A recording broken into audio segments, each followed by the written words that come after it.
Ele riu enquanto ela assinava.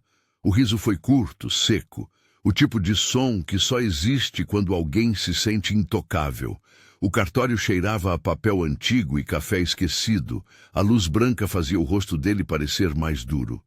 Marina segurou a caneta como quem segura a última peça de um quebra-cabeça que ninguém percebeu que ela montou sozinha. Assinou, sem tremor, sem espetáculo. Pronto, disse o tabelião com a neutralidade de quem carimba destinos. Ricardo sorriu como quem fecha um negócio. Para ele, aquela assinatura era vitória, o fim de uma vida que ele já tratava como peso. Não houve choro, não houve cena, só o silêncio calculado de Marina e a certeza barulhenta dele. A mistura perfeita para um erro caro. 3 dias antes, porém, o mundo de Marina tinha mudado por baixo da pele. Foi numa manhã apertada de ônibus, com a garoa pegando no casaco e o corpo colado em desconhecidos, quando o celular tocou. A voz do advogado veio firme, sem drama. Marina, sinto muito. Sua tia Helena faleceu, deixou um testamento, e você é a única herdeira. O som da rua ficou distante. Tia Helena sempre foi segurança discreta, receita em envelope, conselho sem humilhação, presença que não exigia permissão. E agora deixava algo que Marina nunca ousou desejar em voz alta: fábrica, imóveis, contratos, cotas. O advogado falou o valor com cuidado, como quem não quer quebrar alguém com um número. 8 milhões. Pareceu irreal. Uma cifra grande demais para caber na vida pequena que Marina vinha engolindo. Dr. Heitor explicou prazos, burocracia, certidões, inventário, homologação. E então veio o detalhe que virou lâmina. Se o divórcio for finalizado antes da homologação do inventário, não há partilha. O que vier depois é seu, por direito. Marina sentiu o peso da palavra direito, como se fosse uma porta. Não era promessa. Era regra, não era vingança, era proteção. E foi ali que ela escolheu. Decidiu calar. Não por maldade, por instinto, por sobrevivência. Ricardo sempre fez da transparência um chicote. Gostava de números, porque números obedecem, e ele se apaixonou pela sensação de controlar pessoas do mesmo jeito. Marina lembrava das noites em que ele dizia que ela não entendia de contas. Lembrava do jeito como ele a empurrava para trás, como se o brilho do casal tivesse dono. E lembrava do que mais doía, a naturalidade com que ele transformava limites em bom senso. Dr. Heitor foi claro. Nada de procurações amplas, nada de transferências apressadas, nada que parecesse manobra. O silêncio era legal, era prudência, era o tempo trabalhando do lado dela. Nos dias seguintes, Marina viveu em 2 níveis, o visível e o subterrâneo. Por fora, rotina. Café que Ricardo nem bebia, roupa separada, contas pagas, neutralidade. Por dentro, construção. Ela lia, anotava, estudava, entendia o básico de administração, pesquisava contratos, aprendia a linguagem de quem manda e de quem paga. Não para ostentar, para não ser enganada. Ricardo não percebeu nada. Continuou acreditando no papel que ele mesmo tinha escrito para ela. Frágil, dependente, previsível. O dia do cartório chegou frio e limpo. Marina vestiu neutro, prendeu o cabelo e entrou como quem vai fechar um ciclo sem dar ao outro o prazer da cena.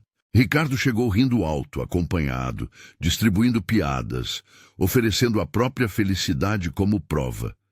Tocou o braço dela ao passar, aquele gesto pequeno de posse que ele fazia como se fosse natural. Marina assinou. Quando saíram, ele ainda fez questão. Alívio. Agora cada um segue sua vida. E seguiu mesmo, com a arrogância de quem acha que venceu. Horas depois, Marina ficou sozinha na cozinha, abriu a carta da tia. A letra era simples e definitiva. Confio em você. Faça o que for preciso para que essas mãos continuem tendo pão. Aquela frase não era herança. Era missão. Ela começou do jeito certo, com prudência. Fez o inventário andar. Aprendeu quem eram as pessoas da fábrica sem aparecer como dona. Decorou o nome dos que sustentavam tudo, ouviu, observou, fez perguntas que ninguém esperava ouvir de uma mulher que não entende de contas. E Ricardo, do outro lado, começou a sentir o cheiro do que não controlava. Primeiro veio um rumor, depois uma certidão, depois um papel que parecia pequeno demais para mudar tudo, mas mudou. Ele viu o nome dela e viu o número. A certeza dele vacilou. E quando um homem acostumado a dominar vacila, ele não pensa em paz, pensa em reverter. Tentou advogado, tentou influência, tentou acordo, tentou arrancar dela uma negociação informal como se ainda mandasse. Marina respondeu com a mesma calma que assinou. Se você quer discutir algo, fale com meu advogado.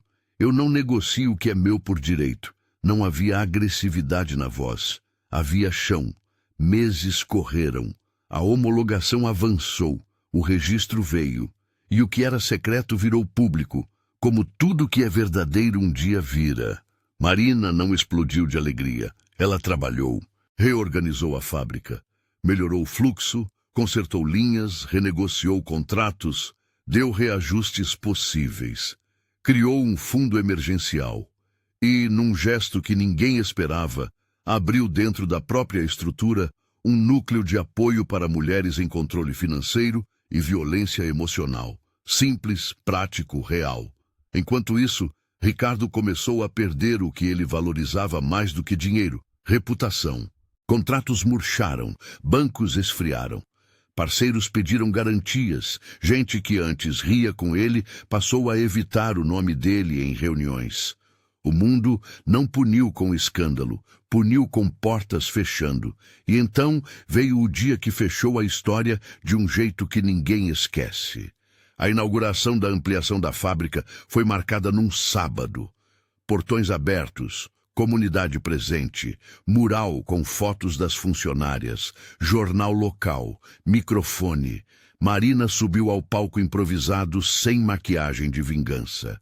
Ela olhou as pessoas antes de falar, como quem reconhece que riqueza sem propósito é só barulho, e disse: eu assinei um divórcio achando que eu estava perdendo. Hoje eu entendo, eu estava me libertando.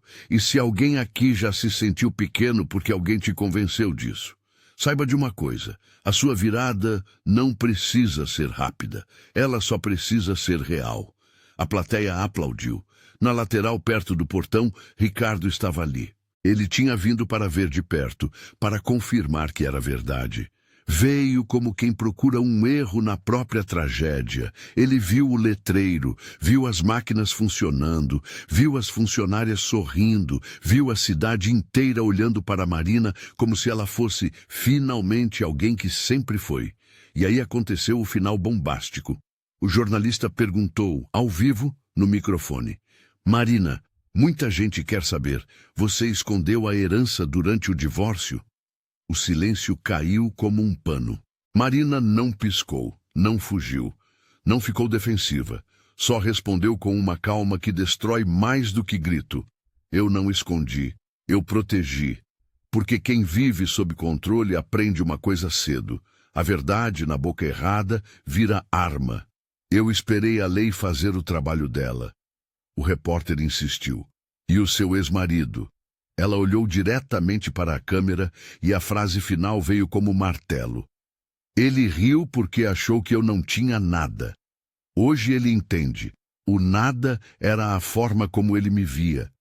Naquele segundo, o rosto de Ricardo endureceu. Ele virou para sair e esbarrou numa funcionária que carregava uma caixa. A caixa caiu. Papéis se espalharam. Entre eles, um folder do Centro Helena, com letras grandes: ajuda para mulheres em controle financeiro. Você não está sozinha. A câmera pegou, a cidade pegou. E ali, Ricardo não perdeu dinheiro. Perdeu o último disfarce. Marina desceu do palco sem olhar para trás. Não havia triunfo. Havia paz. A paz de quem não precisou gritar para vencer. E naquela noite, quando a festa acabou, ela voltou para casa, abriu a carta da tia e releu a frase mais simples do mundo: Confio em você. E pela primeira vez, Marina respondeu em voz baixa como quem sela um destino. Eu também.